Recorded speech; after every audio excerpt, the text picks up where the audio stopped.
따뜻한 봄날에 다들 잘 지내고 계신가요? 안녕하세요. 책 읽는 예미입니다. 반가워요. 네, 오랜만에 또 이렇게 얼굴을 비치게 되었습니다. 감기 조심하시고요. 목 건강도 꼭 챙기시기 바랍니다. 네, 오늘 읽어볼 책은 저번 시간에 이어서 인생이라는 샌드위치를 맛있게 먹는 법. 이 책을 계속 읽어보도록 하겠습니다. 이 책은 정말 좋은 책이에요. 다들 한번 사서 읽어보시면 정말 좋을 것 같습니다. 저번 시간에 이어서 계속 얘기를 해볼게요. 저번 시간에 리 립센설 박사가 어떤 삶을 살았는지 좀 전반적인 얘기를 해드렸는데요. 인생을 바꿔버린 샌드위치. 2005년 7월 19일 나는 베이컨, 양상추, 토마토를 넣어 내가 먹을 샌드위치를 만들었다. 심장질환을 예방하려고 노력하는데 상당 세월을 보낸 사람으로서 인정하고 싶지는 않지만 아삭아삭하고 시원한 양상추에 토마토의 달콤함과 베이컨의 짭짤함이 어우러진 조합에는 어딘가 저항할 수 없는 구석이 있다. 상상만 해도 정말 맛있는 상상이 되는데요. 이러한 짭짤하고 달콤한 맛을 음미하고 있다가 갑자기 두 입만 먹고 배가 불러오기 시작했다고 합니다. 샌드위치가 가슴에 걸린 느낌이었다. 마치 골프공을 삼킨 기분이었다. 압박감과 가벼운 통증이 가슴 아랫부분에서 차오르기 시작했다. 뭔가 비정상적인 이러한 몸의 증상을 느끼고 의사로서 뭔가 내 몸이 심상치 않구나 이런 낌새를 느꼈다고 합니다. 그래서 리 립센설 박사가 그날 밤 사랑하는 아내 케이시가 집에 돌아오자마자 이러한 불편감이 있었다고 얘기를 해주니까 케이시도 역시 의사인가 봐요. 그래서 뭐 협탁이겠네. 40년 이상 속쓰림이 지속되면 그렇게 돼. 아내는 걱정스러운 현실을 피하기 위해서 그것이 별일 아니란 듯이 치워버리려 하고 있었다. 리 박사는 태어날 때부터 틈새 탈장을 앓았는데 이것은 위장이 가슴 쪽으로 미끄러져 올라가면서 식도를 주기적으로 위산에 노출시키는 증상이라고 해요. 장기간 지속되면 심각한 해를 끼칠 위험성이 있긴 했지만 그래도 암보다는 심각한 문제가 아니었기 때문에 두 사람은 그것의 문제라고 믿고 싶었다고 합니다. 그거 말고 뭐가 있겠어? 검사나 받아봐야겠다. 이렇게 해서 이제 다음날 바로 동네에서 위장 전문의한테 검사를 받게 됩니다. 그리고 나서 얼마 지나지 않아서 암 선고를 받게 됩니다. 식도 먼 쪽에 선암종이 나왔어요 라고 식도 아래쪽에 암이 있다는 선고를 받았고 그 순간 나는 내 삶이 이제까지와 결코 같지 않으리라는 것을 깨달았다. 난 이것이 아주 안 좋은 암이라는 걸 잘 알았다. 이 진단을 받고 살아난 환자를 본 적이 없다. 진단 후 18개월 이내에 사망할 확률이 75%이고 5년 이내에 사망할 확률이 90%였다. 편안하거나 고통 없는 죽음도 아닐 터였다. 이렇게 정말 예후가 좋지 않은 암인데도 불구하고 이 책의 저자인 리 박사는 어떤 동료에게 치료를 받아야 하는지, 정밀검사와 치료 계획은 어떻게 세우면 되는지, 혹시 선택사항이 있으면 어떤 것들이 있는지 의사로서 이러한 것들이 마음 한편으로 빠르게 돌아갔다고 합니다. 그와 동시에 마음의 다른 한편에서는 케이시에게 그리고 아이들에게 어떻게 말해야 좋을지를 걱정하고 있었다. 의사로서의 마음과 관계를 다루는 마음이 서로 제각각 동시에 작용하는 걸 목격하는 건 흥미로웠지만 그 순간 나는 불안하지도 않고 동요하지도 않았다. 내가 느낀 차분함은 뜻밖이었다. 내가 느낀 차분함은 뜻밖이다 못해 거의 충격적이었다. 나는 나무들을 응시하며 평화로이 앉아 있었고 내가 왜 동요하지 않았는지 궁금했다. 52살에 사형 선고를 받았는데도 이상하게 그것을 받아들일 수 있었다고 합니다. 죽어가는 사람들이 마주치게 되는 5가지 단계의 감정이 있는데요. 부정, 분노, 타협, 우울, 수용이다. 의사나 간호사나 심리학자가 되려는 학생은 누구나 이것을 공부한다. 그 순간 아주 우스운 감정이 떠올랐다고 합니다. 자유라는 감정.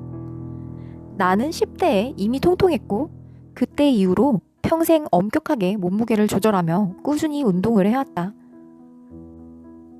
나는 음식이 주는 즐거움을 거부하지 않았고 우리 어머니는 훌륭한 요리사였다. 나쁜 식습관 덕분에 생활 방식을 어떻게 바꿔나가면 심장질환을 예방하고 치료할 수 있는지 연구하고 가르치는 길을 걷게 된 셈이다.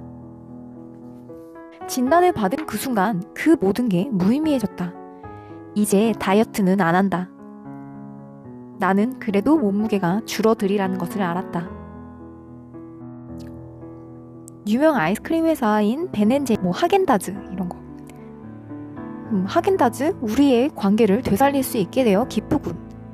솔직히 말해 데킬라를 암에 직접 들이붓고 싶다는 생각을 했지만 그 전에 먼저 다뤄야 할 중요한 일이 있다는 사실이 떠올랐다. 이런 식의 뭔가 유머적인 요소들도 이 책에 녹여서 나옵니다. 이렇게 해서 암에 대한 얘기를 전반적으로 다루고 있지만 그것에 대해서 막 전혀 무겁거나 심각하게 다루지 않고 인생의 자연스러운 한 요소로서 얘기를 자연스럽게 해나가는 그런 책이어서 더 인상이 깊은 것 같습니다. 나는 야트막한 산에 둘러싸여 나무가 우거지고 새소리가 사방에서 들려오는 평화로운 우리 집 정원에 앉아서 월계수와 소나무 향을 들이마셨다. 화학요법, 방사선 치료, 통증, 메스꺼움, 그리고 마침내 시들어 죽는 것이 어떤 느낌일지 나는 상상도 할 수 없었다. 수많은 환자들이 이런 경험을 하는 것을 목격했지만 한 번도 그게 어떤 느낌인지 물어본 적이 없었다고 합니다. 그러나 이제 나도 그것을 알게 될 것이라고 말을 합니다. 이제 아주 도전적인 여행을 떠날 참이었다.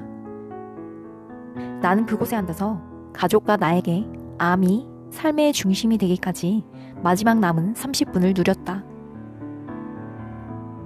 가수 겸 작곡가인 워런 지보는 2003년에 암으로 죽었다.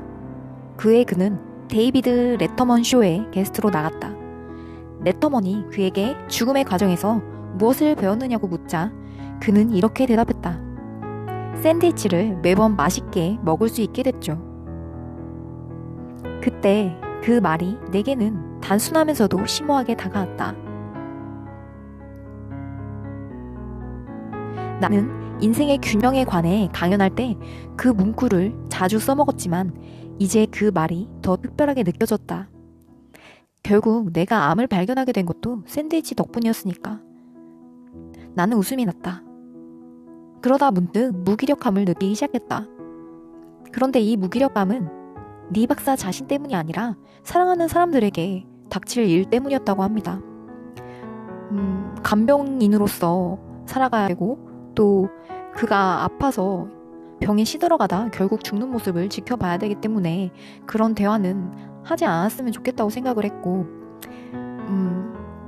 그들이 알던 계획했던 삶이 끝났다고 생각을 했다고 합니다. 거의 30년간 사랑하면서 살았는데 이제 나는 상상도 해본 적 없는 방식으로 아내의 가슴을 산산이 부숴버리게 되었다. 그리고 그 뒤에는 의대에서 아내를 어떻게 처음 만나게 됐는지 되게 소설처럼 아름답고 재밌게 그 내용을 그리고 있어요. 되게 로맨틱하더라고요. 둘이 정말 좋아했었고 특히 이 리 박사가 아내를 꿈에서 예지처럼 만났다는 장면이 나오는데요. 그게 정말 신기했고 그렇게 해서 정말 결혼까지 해서 행복한 결혼 생활을 했던 거를 추억하는 걸 보고 정말 아름다운 생활을 했구나라는 거를 느꼈습니다. 그렇게 해서 이제 아내가 집에 들어와서 힘들게 이제 얘기를 꺼내고 아내도 울기 시작하고 그러면서 의사로서 각자 막 리서치도 하고 어떻게 하면 좋을지 전투적으로 알아보고 바로 실행을 하고 그렇게 하는 게 감정적으로 고통을 나누는 것보다 훨씬 쉽고 그 일에 능숙하기 때문에 그 일에 이제 집중을 하다가 서로 다른 생각을 이제 하게 되는 거예요. 아내는 내가 죽음을 피하기 위해 어떤 일이든 무엇이든 하기를 바랐지만 내 직관은 내게 그저 조용히 지내면서 바쁜 생활을 그만두고 명상을 하라고 말하고 있었다. 그렇다고 내가 포기한 것은 아니었다. 그저 동요하거나 불안해하지 않을 뿐. 이것은 극한의 치료에 맞서고 싸우고 견디는 데 힘이 되어준다. 나는 두렵지 않았다. 확실히 하고 넘어가자. 나는 뒤로 기대어 앉아 암에 대해 아무것도 하지 않으려는 것이 아니었다. 난 나의 삶을 사랑했고 분명히 더 살고 싶었지만 죽음이 두렵지는 않았다. 수년간 나는 오늘이 죽기에 좋은 날이라고 가르쳤다. 이것은 아메리카 원주민들이 전쟁터에서 가끔 쓰던 표현이다. 이것은 오늘 나는 명예로운 일을 위해 죽는다는 뜻이지만 날마다 온전히 충실하게 후회 없이 사랑하고 봉사하며 산다면 어느 날 죽더라도 괜찮다는 뜻도 된다. 그 순간까지 내 삶은 사랑, 웃음, 멋진 음악, 배움, 가르침으로 가득했다. 내가 사랑하고 경탄하는 아내가 있고 함께여서 자랑스러운 아이들이 있다. 나는 영성과 나보다 훨씬 거대한 그 무엇과 연결되어 있다는 것을 가슴 깊이 느꼈다. 오늘 죽더라도 만족하고도 남을 만큼 이미 누렸다. 곧 잃어버릴 삶에 내가 그렇게 감사한다는 말이 이상하게 들릴지는 모르겠지만 나는 사람들과 조금은 다른 각도에서 삶을 접근했다. 지난 20년간 날마다 나는 감사하기를 연습했다. 나중에는 명상 수행에도 감사하기를 적용하기 시작했다. 감사는 작은 실천으로 큰 대가를 받는 방편이 되었다. 사실 그것은 삶이라는 샌드위치에 풍미를 내는 핵심 재료이다. 태어날 때부터 이렇게 생각하진 않았다고 합니다. 죽음과 질병을 비극적으로 대하는 가정에서 성장했고 죽음을 적으로 대하는 의료업계에서 교육을 받았기 때문입니다. 생각적으로 리 박사가 이렇게 죽음을 태연하게 맞이할 수 있는 게 정말 신선하게 와닿는 책이죠. 그런데 저는 이제 많이 아팠고 정말 죽을 만큼 정말 이런 죽을 병에 걸린 건 아니었지만 죽을 만큼 아팠던 적이 있었기 때문에 좀 이런 감정이 어떤 감정인지 조금은 이해를 할 수 있을 것 같아요. 그렇기 때문에 저도 감사하기와 마음 공부를 시작하게 되었고 또 그래서 하루하루 정말 감사하게 살아가는 법을 집중하기 시작했거든요.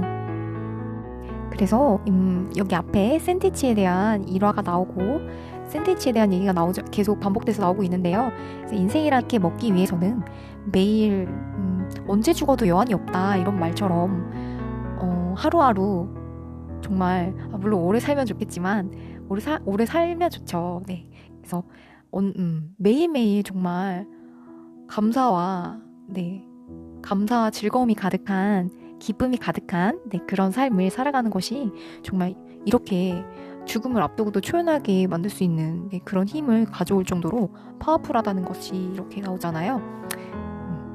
그래서 오늘도 저는 감사하면서 살아가는 하루가 되겠습니다. 여러분들도 그런 하루가 되시길 바래요. 그러면 다음 시간에 만나요. 좋으셨으면 구독과 좋아요 버튼 눌러주시면 감사하겠습니다.